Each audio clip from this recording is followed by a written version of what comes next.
this session is probably not going to go as long as the ones that had in the past, the two previous ones.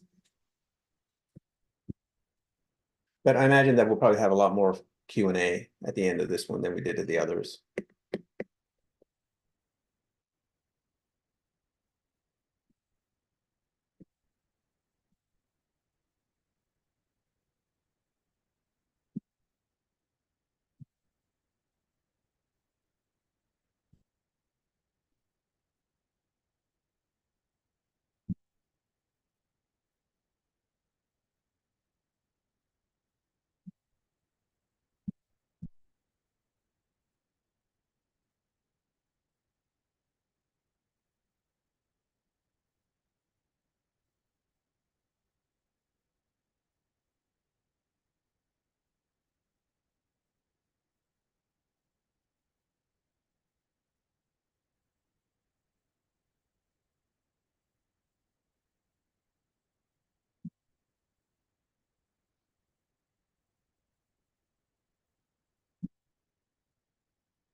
This is Seven Seas Cruising Association, Best Practices, Communication Strategies with Starlink and Iridium, presented by Louis Sotero.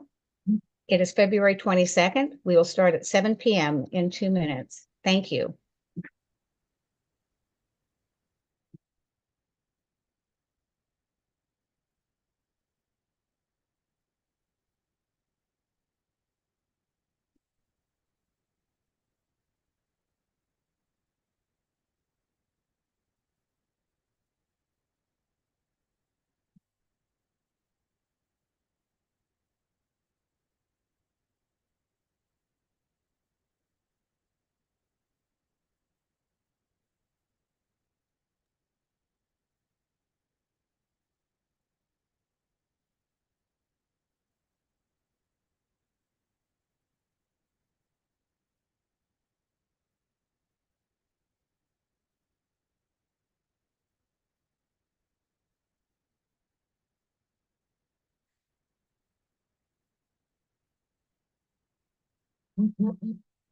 Good evening.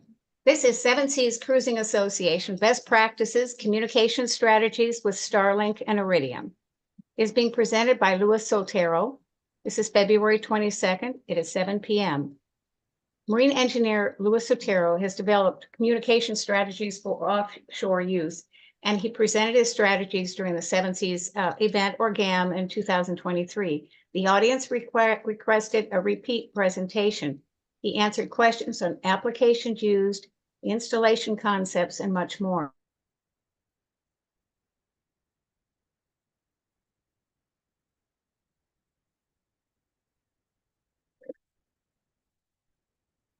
All right, Joan, are you ready for me to take over here?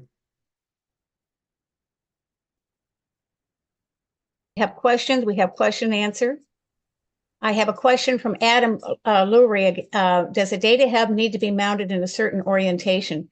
Do you want to answer that real quick right now, or? Sure, I mean, I can. The data hub can be installed in any orientation you like.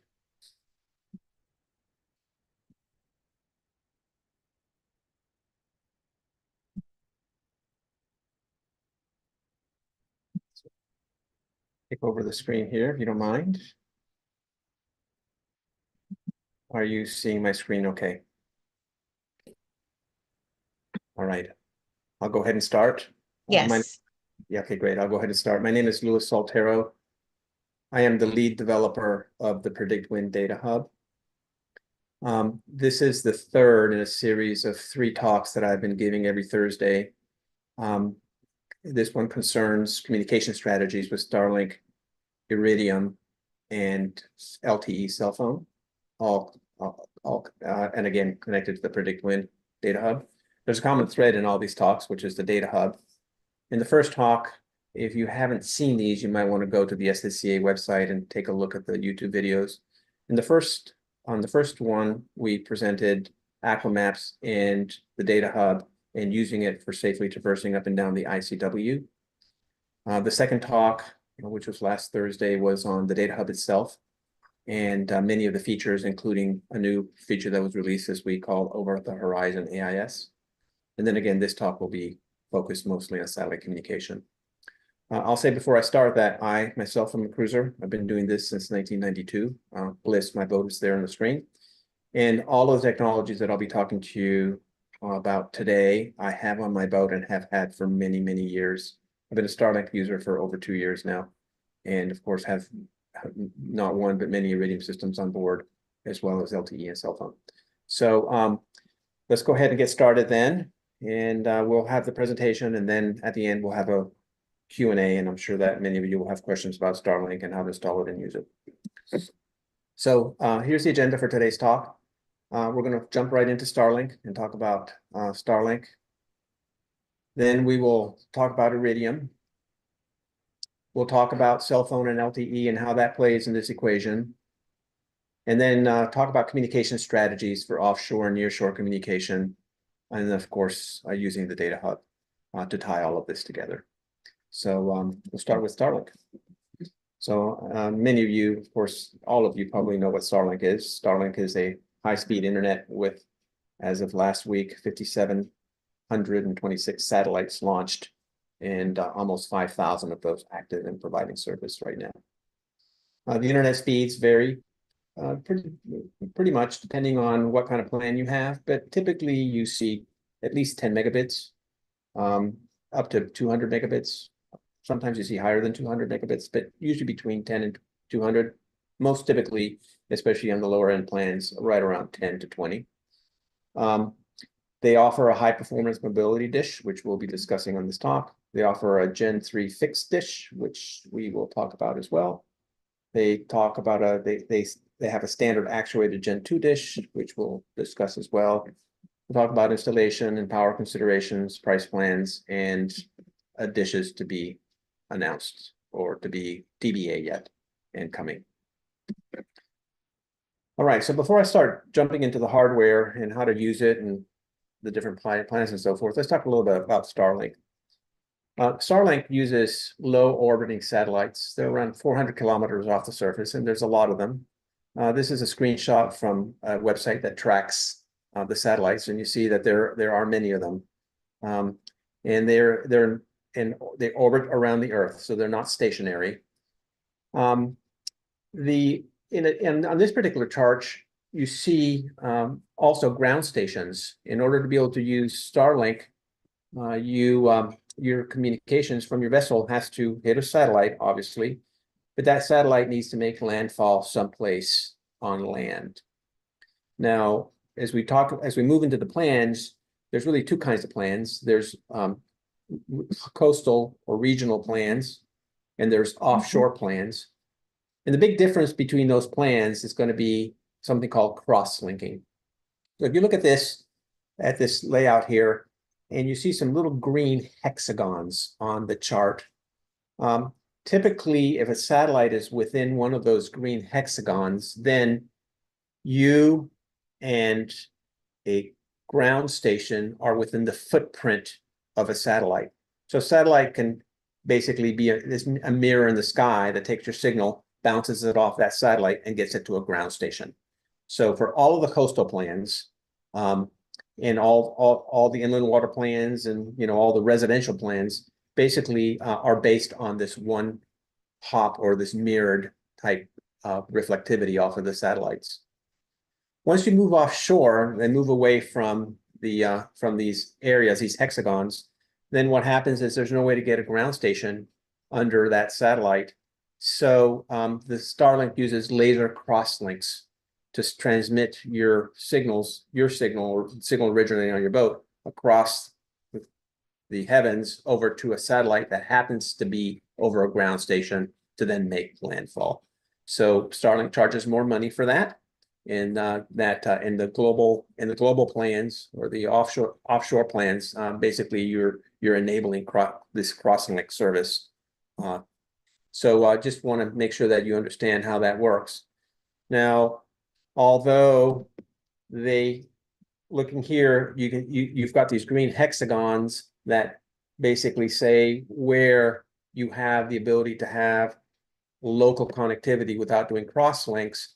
For their plans, Starlink basically does something called geofencing.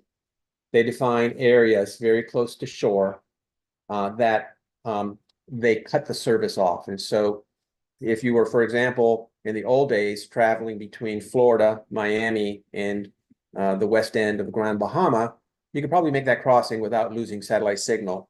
But since they instituted geofencing, this is the coverage map from the Starlink website. Basically, if you're on the regional plan or the mobility plan, what happens is as soon as you're about 5 miles offshore, you lose connectivity, and then you lose connectivity until you get over to the Bahamas, and then they re-enable it once you're in the Bahamas. So again, just keep in mind that that Starlink actively geofences their coverage zones so that the service does not work or ceases to work when you're just a few miles offshore. Okay, so let's talk about the different choices you have for the dishes. Let's talk about the first dish, which is called the high performance dish or the maritime dish. This is really the only maritime product that Starlink offers. Hey, Louis, Yes, excuse me, were you sharing your screen? I thought I was. No, you're not. Can you? Yeah. Oh, that's awful. So you're going to have to start from the beginning again. I've been watching this coming up and the audience not being able to see, and my mouse died. Well, yeah, well, here we go. Oh, wait a second. I need to Share so the screen. I need to find my Zoom bar, sorry. Zoom. See, let's do it this way. Zoom. Okay, so let me just do share screen. I thought I had done this. Share screen. Sorry about that, guys. So if you want to go back to the beginning, then you can start over I'll again. go to the beginning. Yep, absolutely. Because I have to go to the beginning because you have to see a picture of my boat, right? Yes, of course. The audio is okay, right? So everybody got the audio? Yes. They- We now can see the screen. Now can see you. Okay, all right. I'm going to hide this bar. Sorry about that, folks. You think that after 3 times I would have been able to figure this out. All right, so there's my first screen. Bliss, my boat, top left-hand corner, in Badek, Nova Scotia. All right, now the question is, why is there we go. So this is the agenda: Starlink, Iridium, Cell, LTE, and offshore nearshore communications, as I mentioned previously.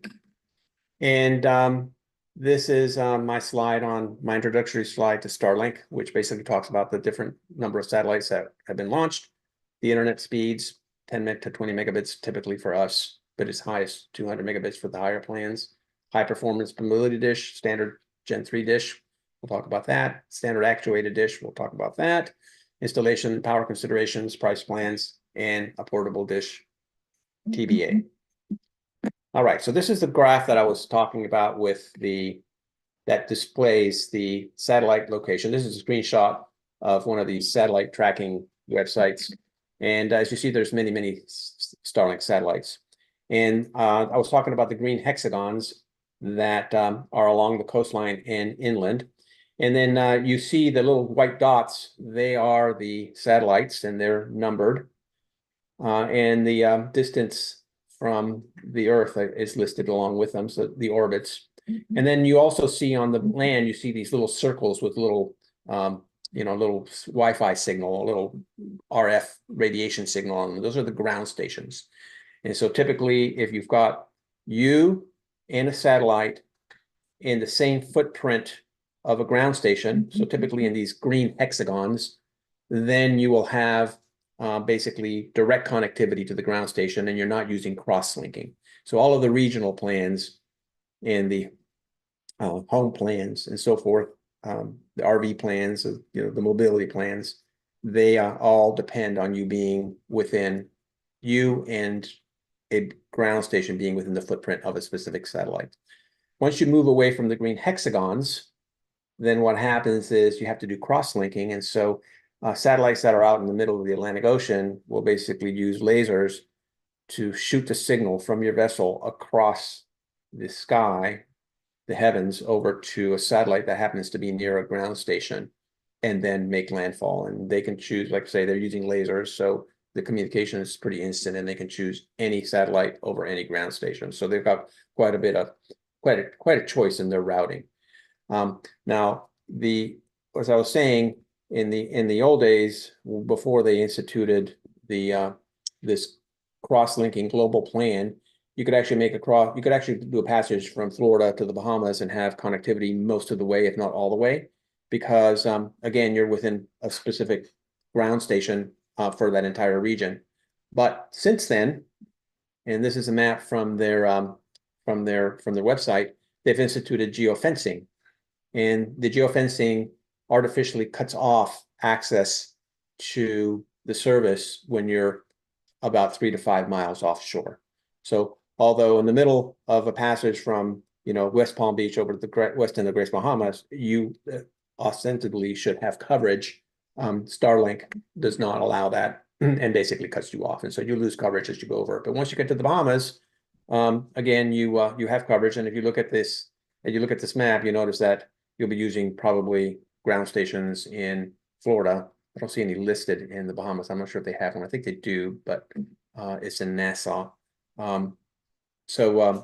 Anyway, so you get the picture. They basically will cut you off. And so the difference between the global and expensive plans and the regional plans are that you've got this geofencing happening.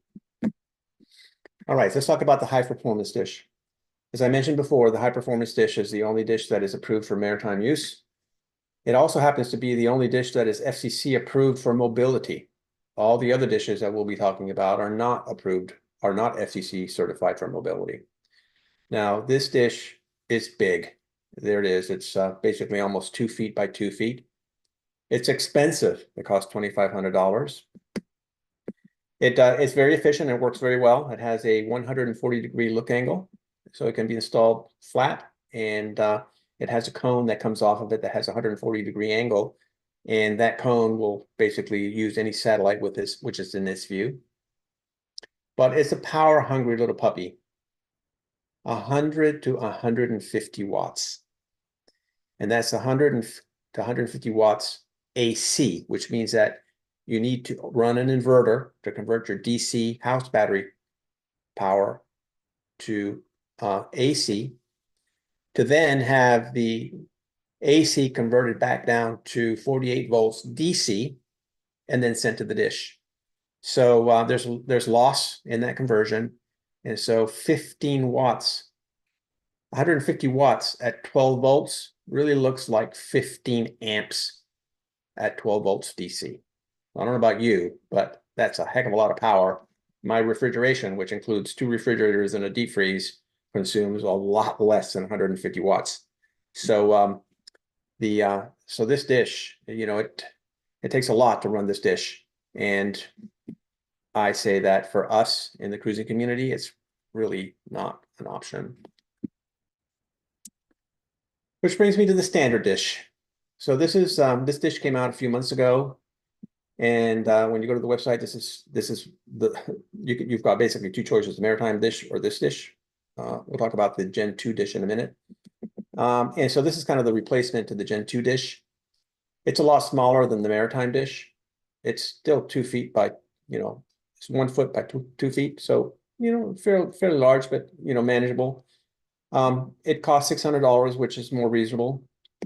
It's FCC certified for fixed installs only. It's not FCC certified for mobility. It has a 110-degree look angle. It has a manual tilt adjust, which in the maritime we would never use. But ostensibly it's a little less efficient because it sees fewer satellites. It's still a power-hungry little puppy. I mean, that's 75 to 100 watts. That's 10 amps. Again, that's more, that's more than my refrigerators consume. And so, again, that's kind of a really hard pill to swallow. So just keep that in mind. It's got an external AC to DC power supply, runs on 110 volts. The unit itself runs on 56 volts or 48 volts. It has an external router with 2 Ethernet ports. The installation is awkward. because you've got poor mounting options. I mean, just take a look at the back of the thing. I mean, it's not flat. It's got this diamond shaped bottom that that requires kind of some special mount to get it mounted. Also, we'll notice that the mounting itself happens in a very small portion of the dish, and so there's a lot of leverage and torque on that portion. And so you got to be careful when you install these on the boat. So it's awkward with poor mounting options. It is IP67 rating, which basically means it's waterproof. So, you know, it's waterproof, jet sprays, can sustain momentary water immersion to depth to 150 millimeters for 30 minutes of max. So that's good. The high performance stitch is also IP67. But I say that this dish, again, for us in the maritime, it's difficult. I mean, what happens with cruisers that buy these dishes is they turn them on, they use them, and then they have to turn them off because of the power they consume.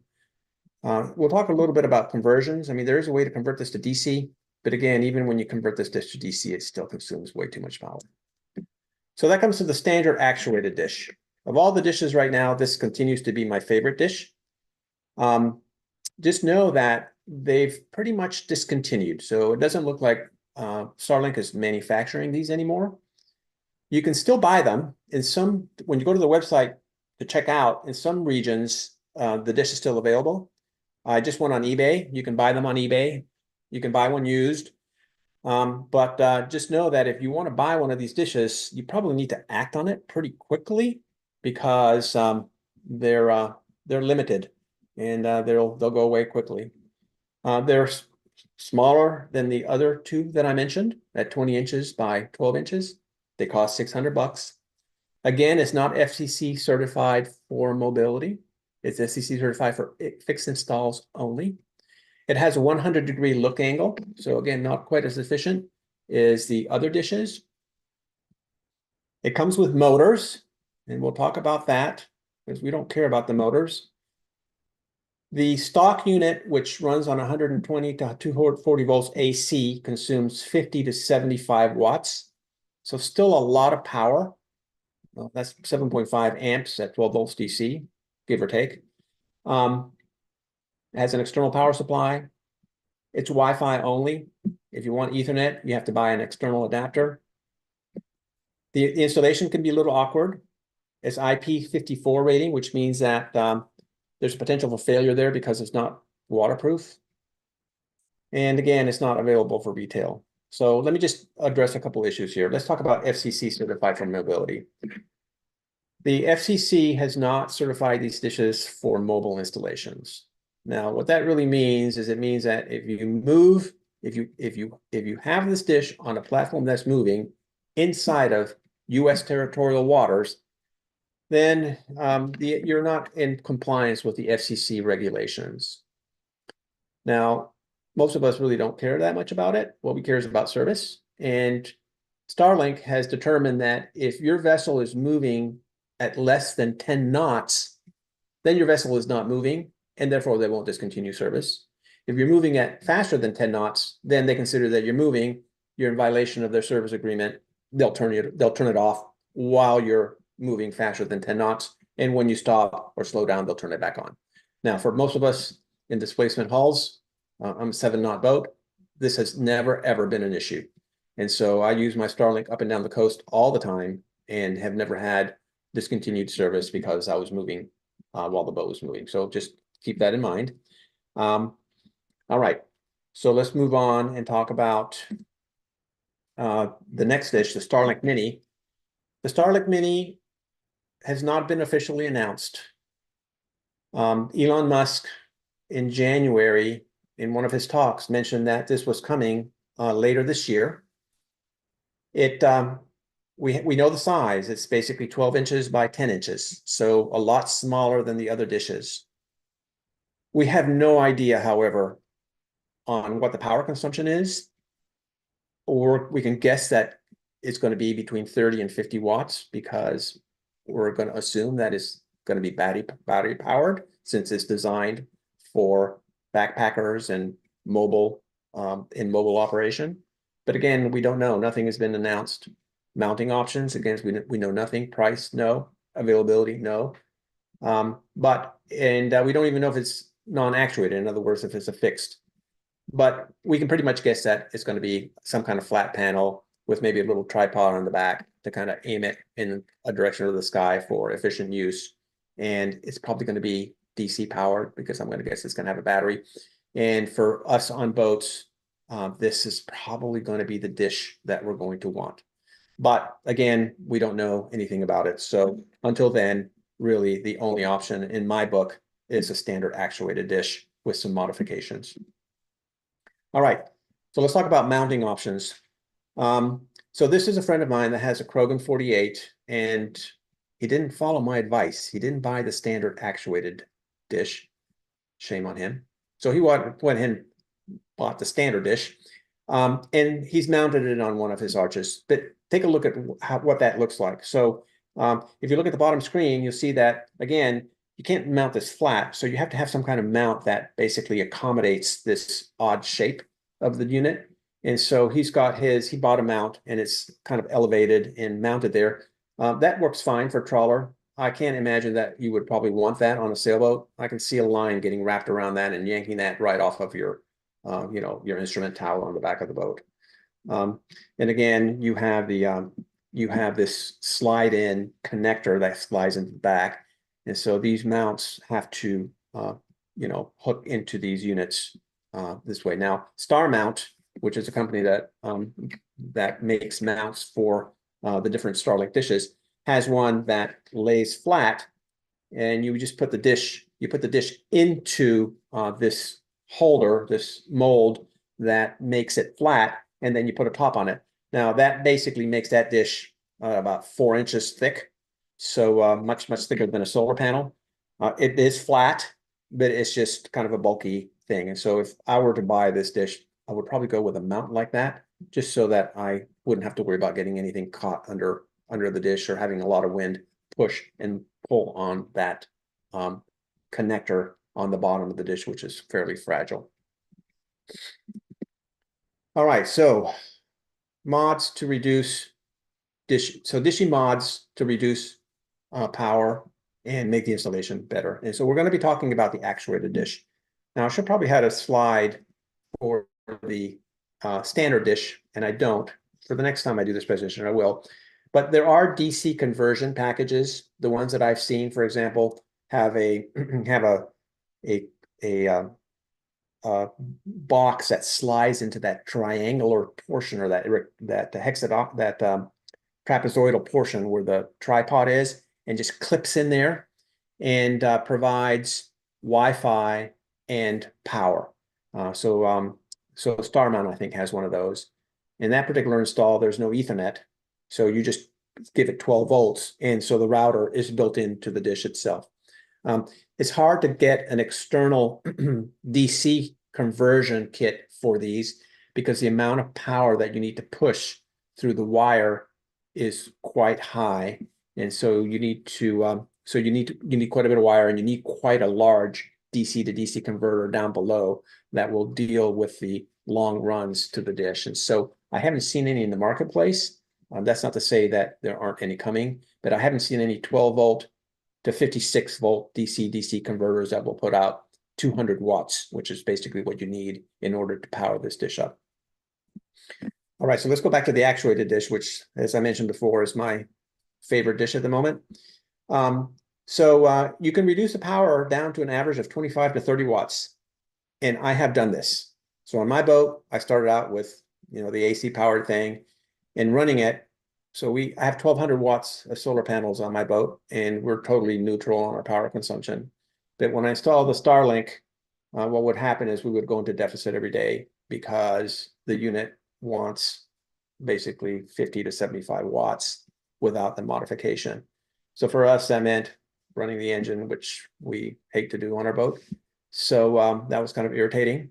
And so we eventually looked for different options, and we managed to get one of these DC conversion kits, and I'll talk about that here in a minute, and got the power down to 25 to 30 watts. So that was significant.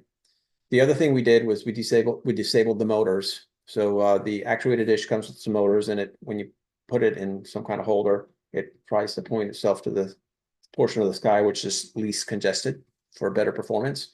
On a boat, that doesn't make much sense since you're moving all the time, and those motors really aren't designed to keep up with the motion of the boat. And so what I found was sitting in Block Island with a lot of wind, 20 knots of wind, we were swinging on the hook so wildly that we would lose connectivity every 2 to 3 minutes. And then it would come back after the dish was able to realign itself with the satellites. And so we said, forget that. So we drilled the hole in the bottom of the unit, unplugged the motors, and have been running without the motors for over 2 years. The unit works fine without the motors. So by disabling the motors, you also reduce power consumption. So to get that 25 to 30 watts of average power consumption, you need to disable the motors and go to the DC converter to DC option. So, and then finally, the router itself, the Starlink router consumes quite a bit of power. Most of us have routers built into the vessel. I'm hoping that many of you have data hubs.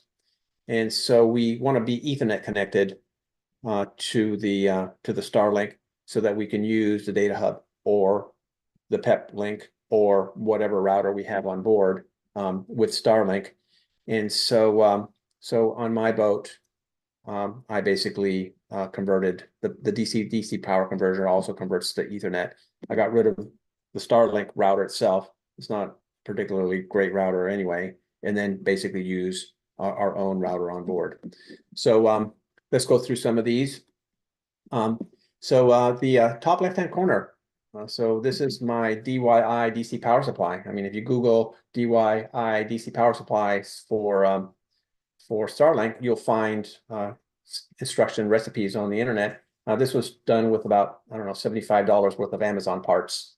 And then it just is cutting some wires and, you know, putting together that system. So it's got a 12 volt to 48 volt DC to DC converter. Just know that when you power on the unit, it instantaneously draws about 100 watts and then drops down. So you need to make sure that a DC to DC converter is able to adjust that. There are several different commercial entities in the marketplace that make these. Star Power by StarTech, for example, out of Australia, makes a very, very nice one. And I know several people who have these, and they work great. And so basically you just power that into your 12 volt DC system.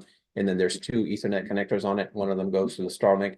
The other one goes into whatever router you want. So this one from Yao Seng is a really interesting one. I just bought this and I ordered it about a week and a half ago. I haven't received it yet, but it's $145 and it looks great. It's so it's a PoE injector and a DC converter, and it's all in one nice little box. And so it's smaller and less expensive than the StarTech. And so I thought I would give it a try. And so for now, we use the one that's on the top of the left hand of the screen, but I've purchased this other one and we'll give that a test. Now at the bottom of the screen, you'll see my DYI flat mount. So this was a temporary install done 2 years ago on my boat. And as everything boating, there's no such thing as a temporary fix. If you do something temporarily and it works, somehow it becomes permanent. So this became our permanent install. And so we've run Starlink for 2 years in that box, but it's ugly and it doesn't look very nice. And so I finally went ahead and bought the star mount system. And so I'll just give you a demo. I just received this about 2 weeks ago. Here's my dish. So it's nice and flat. It's only about an inch tall. It's totally 100% waterproof, unlike the dish itself. And basically they have a nice waterproof Ethernet connector on the back. And so when we get back to the boat, I'll install this on the top of the pilot house along with my solar panels. No one will know it's there, and we will all be happy. You can Google these. There's many companies that do these conversions. Down at the bottom, Unique Componentry.com is another company that does a DC conversion of Starlink. So anyway, so there you go. So that's my recommendation to you. All right, let's move on to price plans. The price plan that I use, and the price plan that you probably should use or I recommend to you, is the $150 mobility plan. this is a plan that runs month to month. So you can turn it on and you can turn it off at will. So right now we're not on the boat. I'm in Tennessee. My unit is off. What's really nice about Starlink is that you can actually run these plans and turn these plans on without having to have an internet connection. So for example, when I got my dish back about 2 weeks ago from StarMount, I put it outside. I wanted to test it. And then I just use the app and I connect to my device, and the app will allow me to enable the service with Starlink and allow me to go to Starlink page and buy things, even though the plan isn't active. And so you can activate and deactivate these plans at will using the Starlink app on your phones without actually having to have an active Starlink. This is super, especially when you go offshore, because you can turn on the cross-linking service without having to subscribe to the global plan. So the mobility plan only works in inland and coastal coverage, and as I mentioned before, it's really good about 3 to 5 miles offshore. 3 to 5 miles offshore, you'll lose connectivity until you get back into the north coverage area. It provides unlimited data, which is super. And with that, you get reduced priority. So with this plan, it's unlikely that you're going to get 200 megabits unless you're in a place that is isolated and you've got an entire satellite to yourself. They really put you on the bottom of the pile. Typically, I see between 10 and 20 megabits on my dish, which is plenty. I mean, 10 to 20 megabits, I mean, that gives you enough to watch movies and to do, Skype and Zoom meetings and run your business and do everything you need. I mean, now 10 to 20 megabits sounds like not very much, but I'm telling you, 2 years ago, before Starlink came out, that was a terrific amount of bandwidth to be receiving on a boat over satellite. So anyway, so don't be shy about the 10 to 20 megabits. It's plenty to do what you need to do.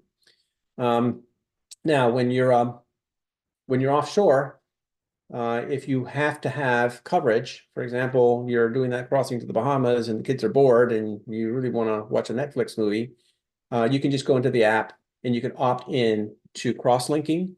It's $2 a gigabyte, and it'll stay on until you turn it off.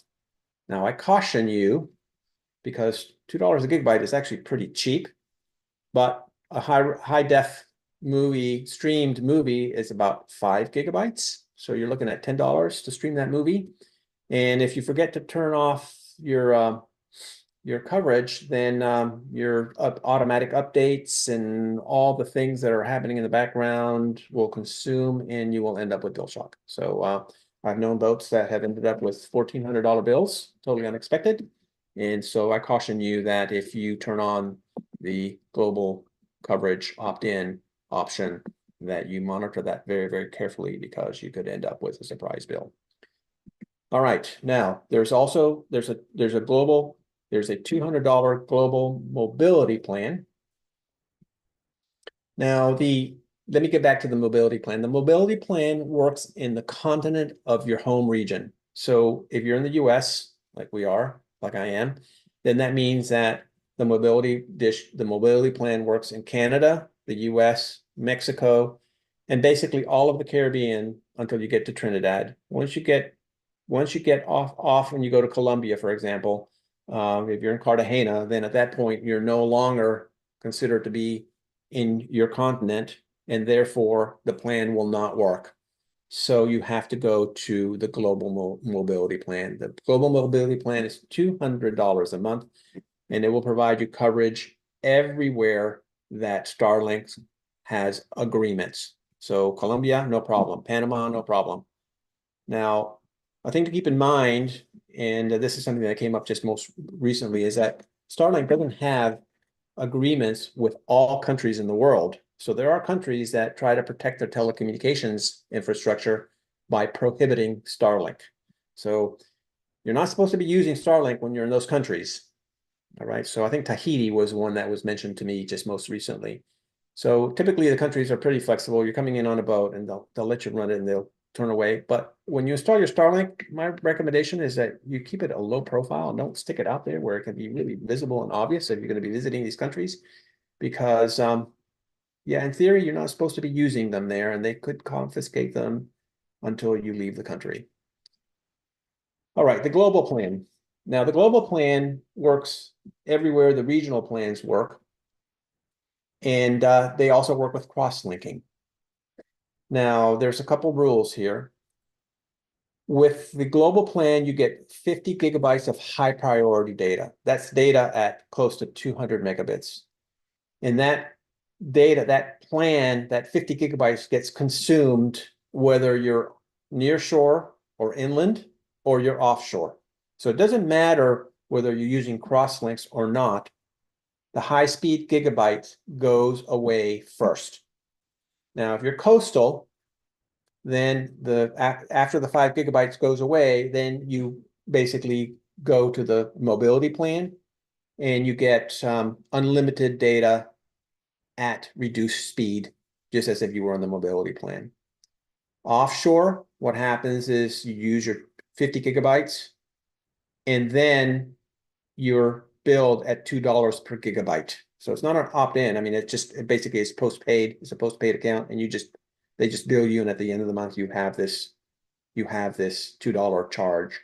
So for us, on small boats, I really don't think that this plan makes sense for us because we're not going to be running the Starlink fully all the time when we're offshore because A, it consumes power, so we're probably going to turn it off.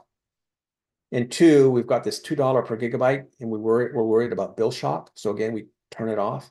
So I think that given that we're going to be turning the dish off anyway because we don't want it to consume power and we're scared about bill shock, the mobility plan really makes a lot more sense because we just don't have to worry about it at that point. And if we have to have it, we can go turn it on, and then when we're done, we can turn it off. So those are the Starlink plans. Next, I want to talk about Starlink failure modes. There's quite a few of them. Elon Musk may have one of his moments and decide that in the country you happen to be in, he's going to discontinue service. I mean, I wouldn't put it past him.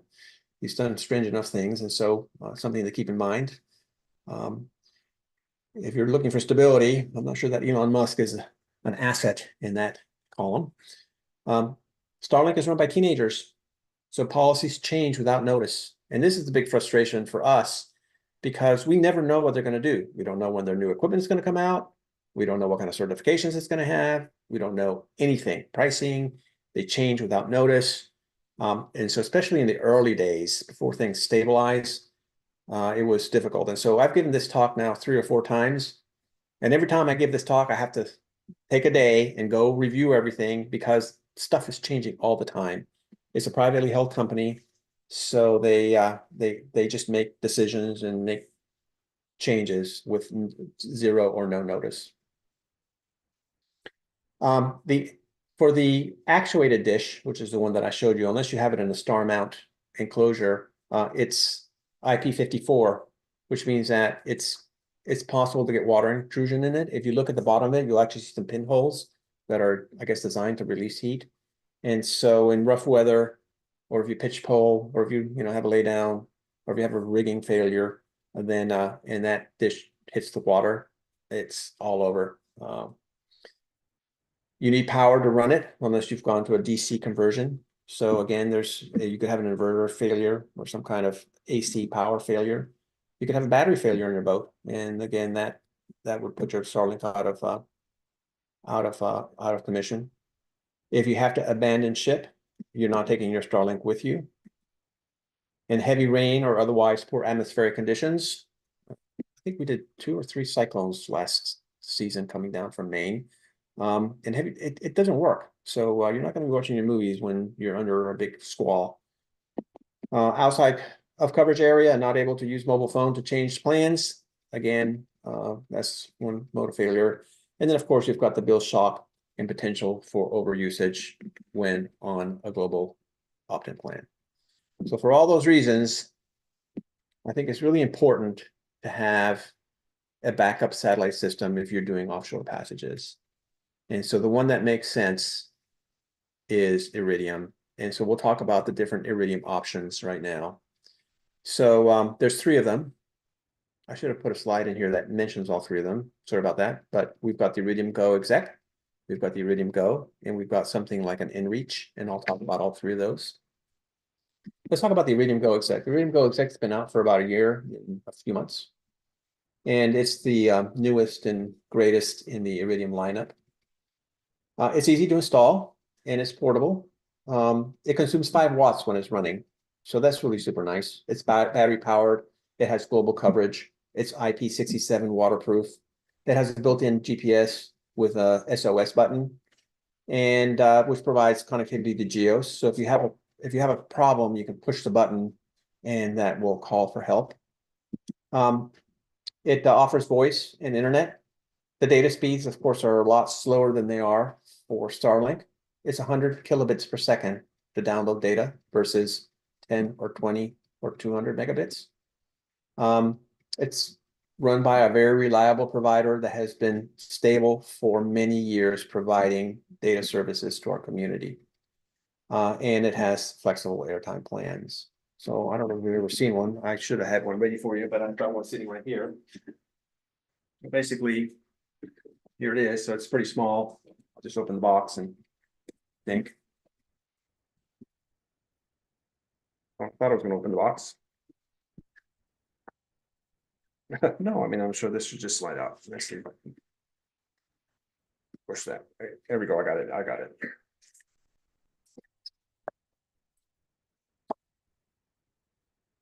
So this is one, I hate to admit this, but this is one of 4 of these that I have.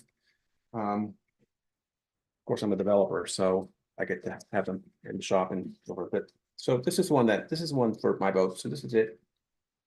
It has a speakerphone, has a LCD screen with a touchpad, has a speakerphone. So you can flip the antenna and basically use it without having to be connected with a mobile phone like you do with the Go. The battery lasts quite a bit of time. And so it's a pretty nice unit. They sell for about $2,000 or so. And PredictWind sells many of those. There's 2 plans that you should consider.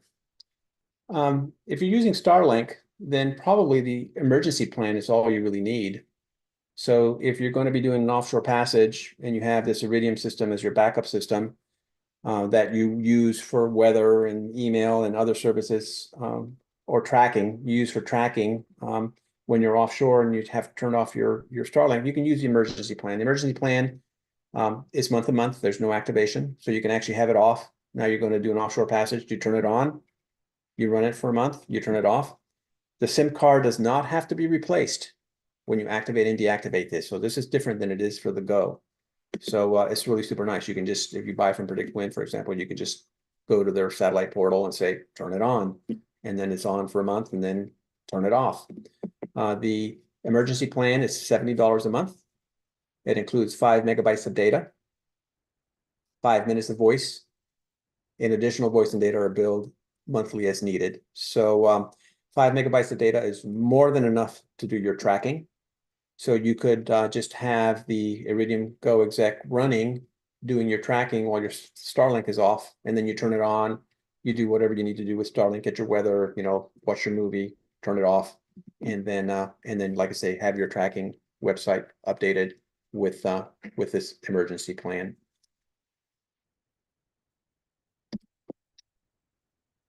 As an alternative to the emergency plan, there's the Go Exec Unlimited plan. Now, this plan is only offered by PredictWind. It's a month to month with no activation fee or commitments. It's $170 a month. It includes 15 minutes of voice, and it includes unlimited data while using any PredictWind service, including email tracking, AIS, Polars, Predict Chat, WhatsApp, SMS messaging, angle alerts, or whatever. So that includes, for example, downloading over the horizon AIS, which I spoke about in my last talk. Additionally, you can turn on using the app. You can tell it that I want to use access to the internet for a certain number of megabytes of data that are included in the plan. I can't remember what that is. So we're thinking about upping it, but I think you might get 10 or 20 megabytes with the plan that you can use for whatever you want. But typically you don't need that. So one way to deal with Starlink, for example, is if you're doing an ocean passage, is just leave it off. And you leave it off because you don't want to run the engine while you're sailing, and you don't necessarily want to watch movies while you're sailing because you're doing watches, and you just really need to have weather, email, and other services. In that case, it makes sense to turn off the Starlink plan, which saves you $150, and turn on the Go Exec Unlimited plan for $170, and then basically use your Go Exec while you do your ocean crossings. And then when you get to the other side, turn off the Go Exec and turn the Starlink back on. So if you're going to leave the Starlink on and use it, then the emergency plan makes sense. If you're just going to turn off the Starlink, or you don't have a Starlink, then the Go Exec Unlimited plan makes sense, because it will provide you with all the services that you typically need while you're offshore.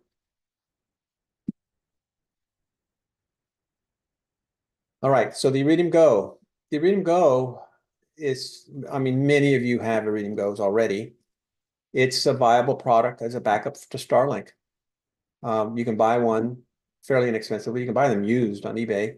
A new one costs about $800. It has this emergency plan. The emergency plan for $70 now includes 1,500 SMS messages for hourly tracking.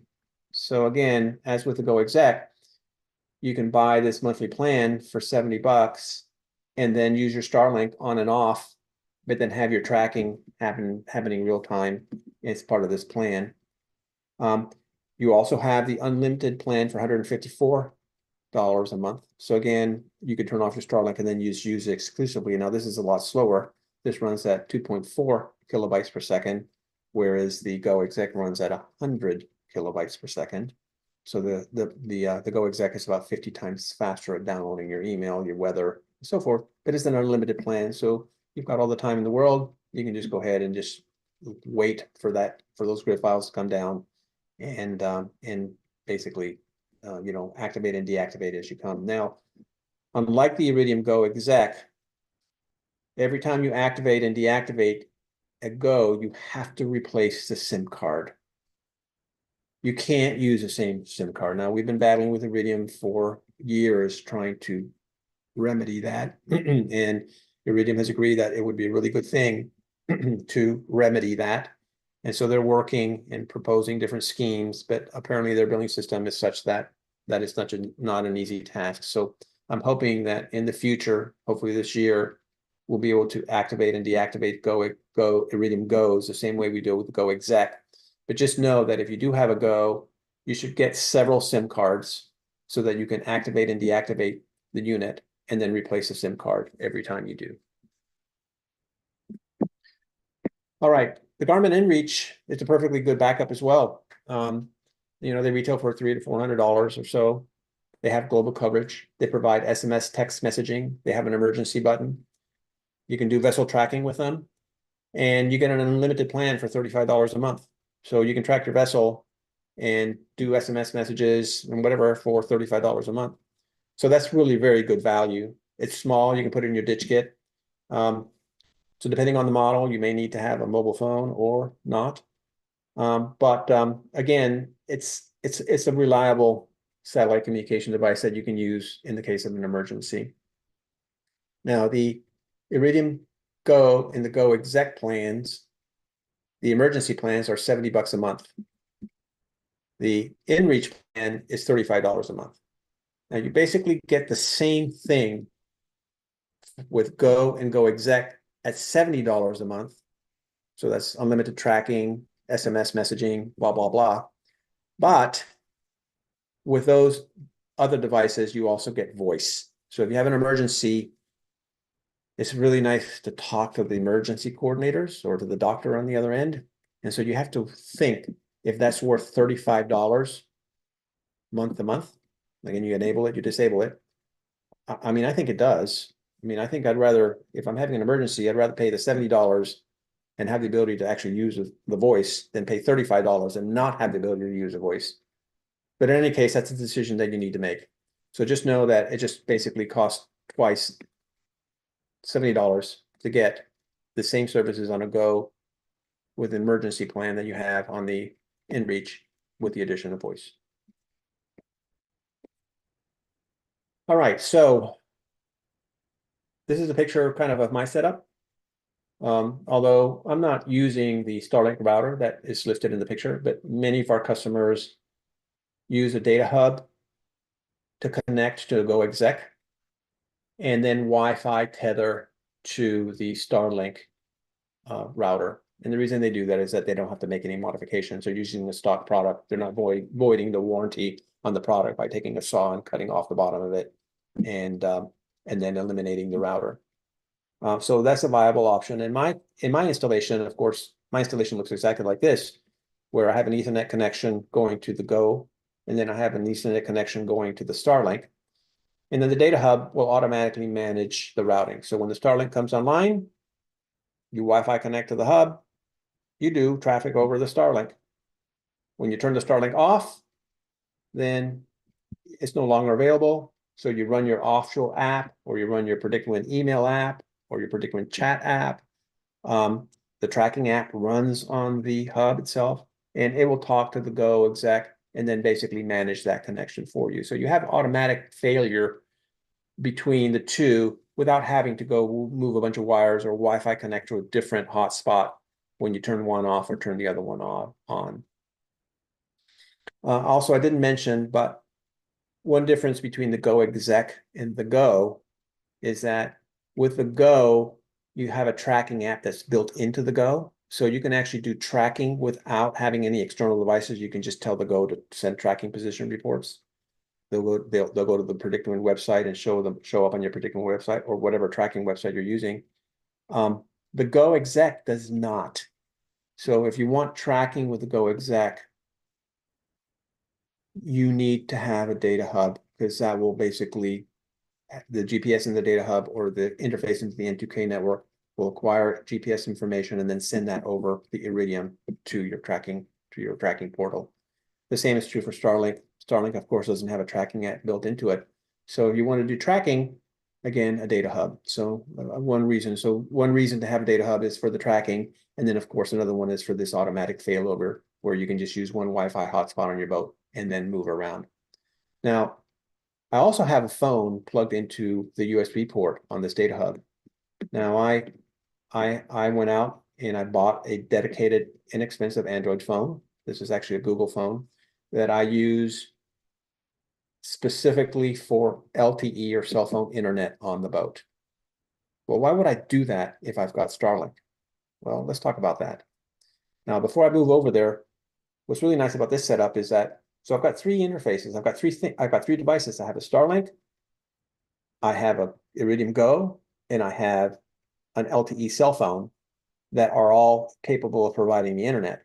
So as I turn these devices on and off, the hub will automatically route traffic to the given device. So say, for example, I've got Starlink turned on and I have the cell phone service turned on. Well, I can set the priority of the cell phone to be higher than Starlink, or I can set Starlink to be the higher priority. So I'm coastal, I'm at anchor, I'm using Starlink. Now I go offshore 5 miles. Well, I lose Starlink because I've got the regional plan, but cell phone service works out to 10, 15, 20 nautical miles. I mean, if you have a booster, then you can go out 20 nautical miles. I mean, I did a passage from Morehead City to Charleston, 30 hours offshore, well offshore, and I had cell phone connectivity the entire time. I didn't have Starlink connectivity, but I had cell phone connectivity because it worked great. And so the hub will automatically fail over to the LTE. So if I'm coastal, I use Starlink, and if not, then it'll just fail over to the cell phone service. And if I get out of cell phone range and I have to use my Iridium, well, then of course it'll do that. And so one of the really nice features of the data hub is this ability to manage the connections nicely and fail over between the different devices. Now let's talk about cell phone LTE. Why cell phone when you have Starlink? Well, for several reasons. One, Starlink is a power-hungry puppy. So you better turn it off and use cell phone and LTE. The cell phone LTE uses hardly any power at all. And so if you've got cell phone coverage and you're an anchor or you're sailing along the coast, then you're probably going to turn your Starlink off. Cell phone LTE is usually much faster than Starlink. This is especially true if you're on the regional $150 plan and you're at 10 to 20 megabytes, 10 to 20 megabits.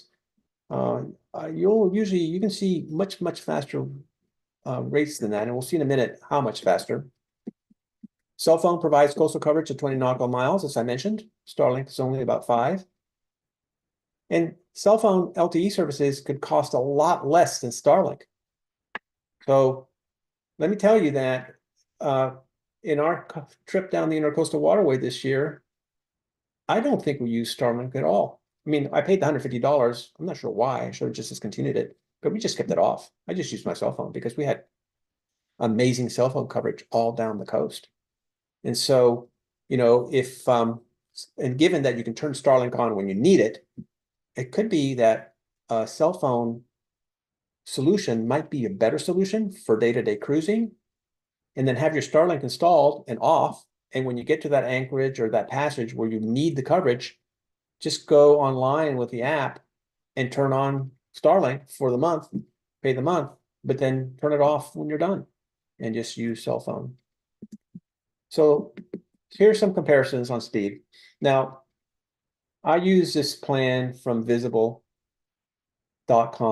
Now, visible.com is a Verizon-owned subsidiary. So it's a Verizon-owned company. But they have some amazing plans. $25 a month will get you unlimited voice, unlimited text, unlimited data, and get this, unlimited tethering. So typically, if you go with AT&T or Verizon or T-Mobile, they'll give you 20 gigabytes of tethering. And once you consume that amount of data, then they throttle you way down and the service becomes unusable. With Visible, at $25 a month, you get unlimited tethering. Now, what's really nice with that is that you could tether to a computer and then do this, but you tether to the hub and the hub becomes the device that it's being tethered to. And so your Wi-Fi now allows you to connect all of your tablets, all of your phones, and all of your computers, your Roku, your TV, whatever you've got, your MFDs, anything, to this one Wi-Fi hotspot, and then use this tethering to this service to do your internet. Now, they do have some restrictions, and one of them is that you can only have one tethered device to the phone. So that can be a computer, or it can be a data hub. If you've got your data hub connected to it, then the data hub becomes the one device that is tethered to the phone. And then what the data hub does is it uses something called network address translation. And every packet that comes into the data hub gets translated outbound as a packet that is originating by the data hub. So as far as the service provider is concerned, it's all coming from the same computer. And so you can multiplex and have multiple devices connected to the service. Now, they do say that when you so they will throttle you down if it's really super busy. And so you might find that typically when you're in a really high density area, that your internet speeds on Verizon, on Visible, will go down. But even if they go down, there is still plenty, 5 megabits, 4 megabytes, 3 megabits, enough to do what you need to do. And so we have never found this to be a problem. Now they have 2 plans. They have number plans, but they have a $25 a month plan, which is the one that I've been talking about. But if you go to the $35 a month plan, then you get 5G, and wow, they give you a lot more bandwidth. And so let me just go through some of these speed tests.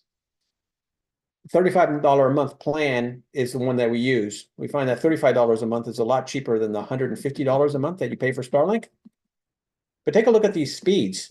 This was in Fort Pierce, all right? A pretty busy place on the east coast of Florida. For $35 a month, we were getting 538 megabits download, 96.9 megabits upload over a cell phone that was USB tethered to a hub. I mean, wow. So that's dramatically faster than Starlink. Now, the $25 plan Well, that got us just 40 megabits down and 9 megabits up. Well, again, 40 megabits down is usually twice what we normally see at Starlink. But you know, still very respectable. So we ran the $25 a month plan for a long time.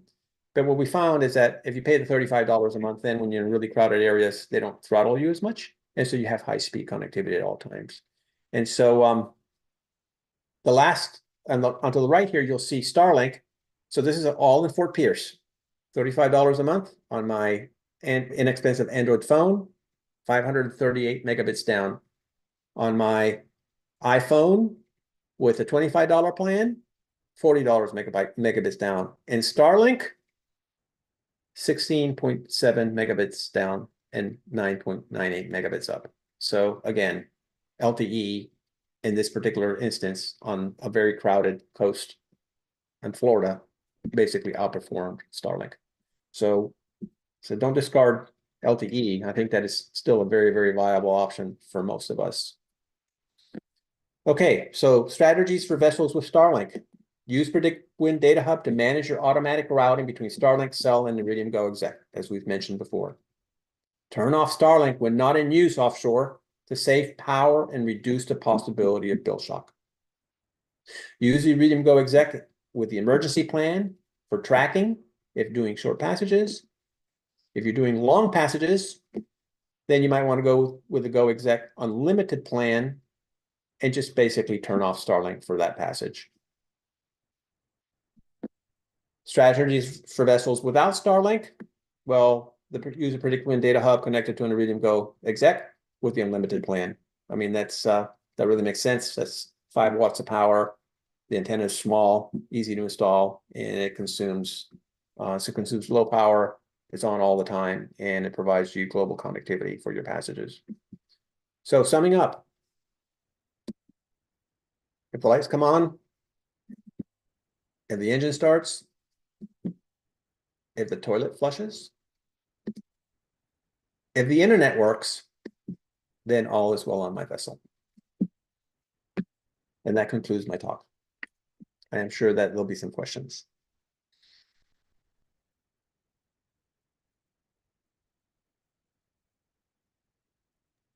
So Louis, thank you very much. I'm going to drop your share unless you want to keep that up in case for questions.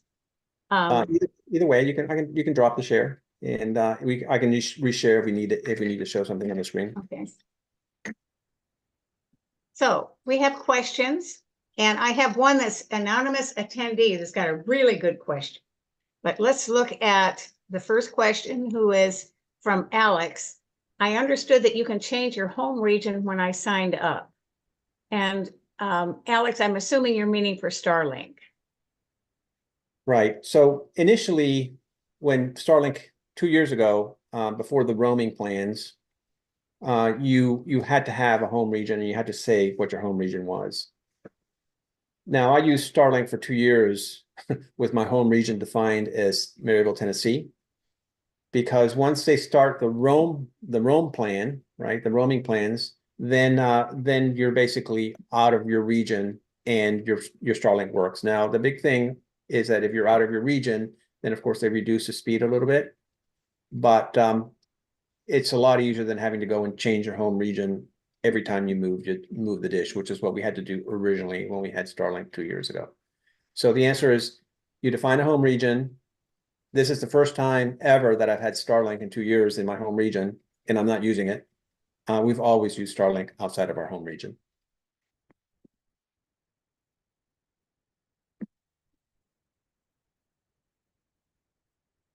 Saying that right, Adam. But he says the mobility plan does not work in the middle of the Pacific, which is It does correct. not. You have to turn on. But you can add the $2 a gigabyte price to your right. Exactly. You have to sort of thing, and of course you're outside of the continent, so I'm not sure if you have to go to the $200 plan in order to do that or not. But yeah, you need to turn on the cross linking in order to use Starlink in the middle of the Pacific. Can you change from the 150 plan to the 200 plan? You can change plans. So everything's changeable. Yeah, exactly. Okay. I mean, the app, everything you can do on the app connected to the internet, you can do over Starlink, whether you've got a plan or not. Okay, and here we come, anonymous attendee, and I'm going to make a bet that the initials might be JS. And I'll email JS after this and see if that's true. We have a Starlink version 2 and love it. We've been seeing 100 to 200 megabits average in the Bahamas this season. Wow. As a backup, we use Zoleo. Mhm. No voice, but you can buy unit for $149 on sale, $199 retail, and monthly cost of $20 for 25 messages. Right. Unlimited tracking, check-in message, Mhm. for tracking website access. 26 a month includes taxes. I think that's a good option for those with Starlink who don't want to or can't afford to Yeah, I mean, spend purchases. that's very similar technology to the inReach. So yeah, I don't have any issues with that. I think that predict when, if you're going to use predict when tracking will work with the inReach. I don't know if it'll work with the Zoleo. That's something to look into. I don't think it does. I don't think it does either.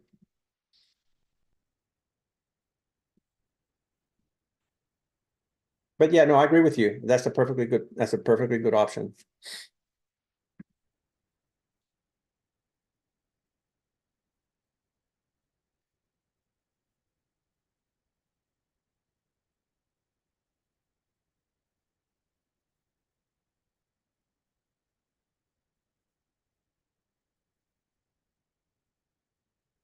Back and forth.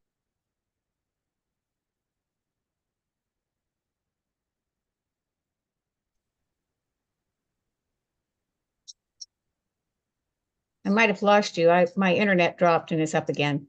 Yeah, yeah, I'm here. Yeah, so there was silence there for a bit, but you're back. And we didn't lose too many people. Let me put up the questions again. Okay. This might be a good time to mention the cell phone issues that we've been experiencing in the United States. The Yes, question was, the visible plans have coverage outside the United States. they do not. No. Those visible plans are US only. But there are, so typically what happens is when you leave the US, then you can find plans that are regional or local for the area. And so for example, if you were going to the Bahamas, you can use a BTC SIM card or you can use an Alive SIM card. They've got some really nice data plans there. And we've done that in the past, and the cell phone internet works great in the Bahamas, or it did when we were there in 2020. In Canada, Yeah, and like I said, it's a little more difficult because in order to if you're in Canada, you can use like the AT&T roaming plan for $10 a day. But it gets to be very, very expensive. And to buy a SIM card in Canada, you have to have a Canadian credit card to get a postpaid SIM card. And the prepaid ones they're very limited in their data caps. So when we go to Canada in the past, we've had to get a Canadian friend to buy the plan on their credit card, and then once the plan is up, then log in to the website and then change the credit card to our US credit card and then run that way. But yeah, cell phone, getting a SIM card in Canada is just a little more difficult than it is in the Bahamas.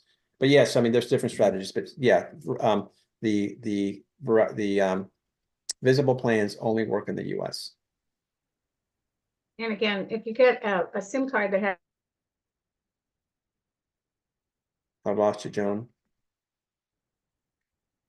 first come in to find out what's going on and then move to WhatsApp or whatever,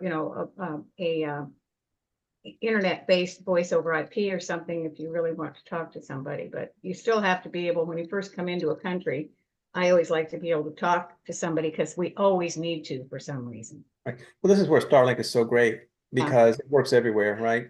So, and if it's off, you can just activate a plan and within 10 or 15 minutes, you're online. So, I mean, everybody should have Starlink on their boat, in my opinion. It's just how you use it and when you activate or deactivate the plans. So what we're talking about is hybrid communications. Yeah. Yeah. Now, Duncan Copeland says, thanks very much. What's considered coastal in explanation in remote Pacific islands where you have Starlink access? I think that's global. Yeah, I think you're going to be global there because you have to be on your continent. And so I think that in the Pacific, I would recommend, given that there's so many different island nations, to just go ahead and pay the $200 to get the global plan. And then just know that in many of those nations, Starlink is not permitted. advertised with shiny new toys. Yeah. Adam asks, if we have a new EPIRB, is taking the go into a life raft important? Oh, yeah, absolutely. So the EPIRBs are great, and I have 3 of them on my boat. But you push the button and they flash, and you just sit there and wait, right? There's no way to let the emergency people know what the nature is of your emergency. And there's really no way to get acknowledgement that they've received the message and they're coming to get you and when they're coming to get you. So, emergencies come in many different in many different forms. I mean, you had a stroke, you had a heart attack, you had somebody lose a leg, right? You had a bite shark. I mean, so in situations, in medical situations, you want to talk to a doc. And you can't do that with an EPIRB. You can definitely do that with a Go.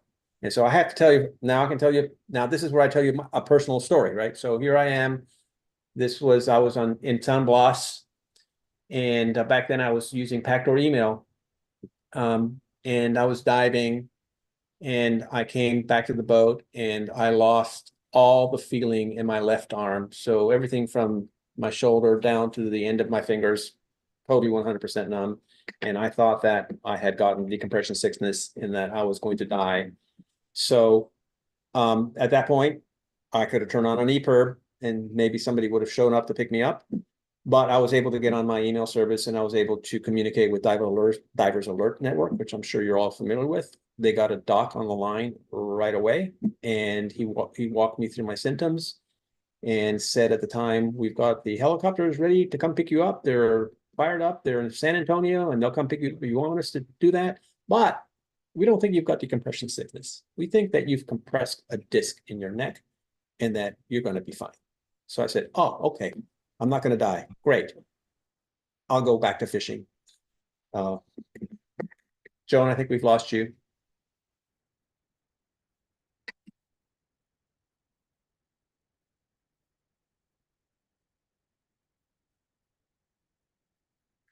I don't know if anyone's there.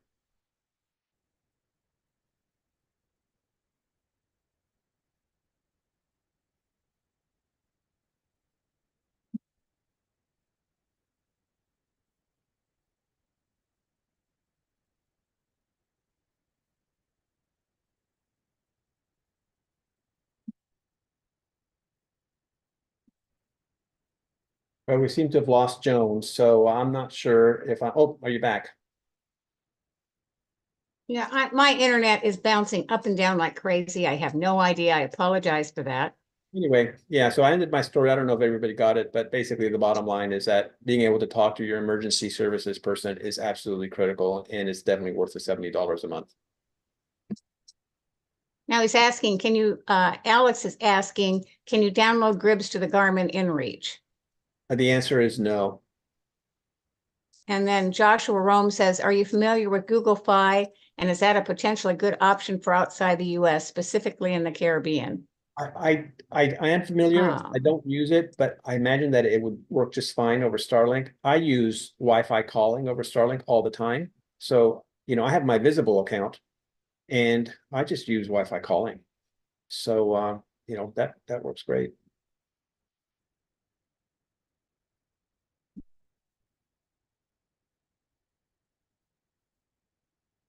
Virgin Islands.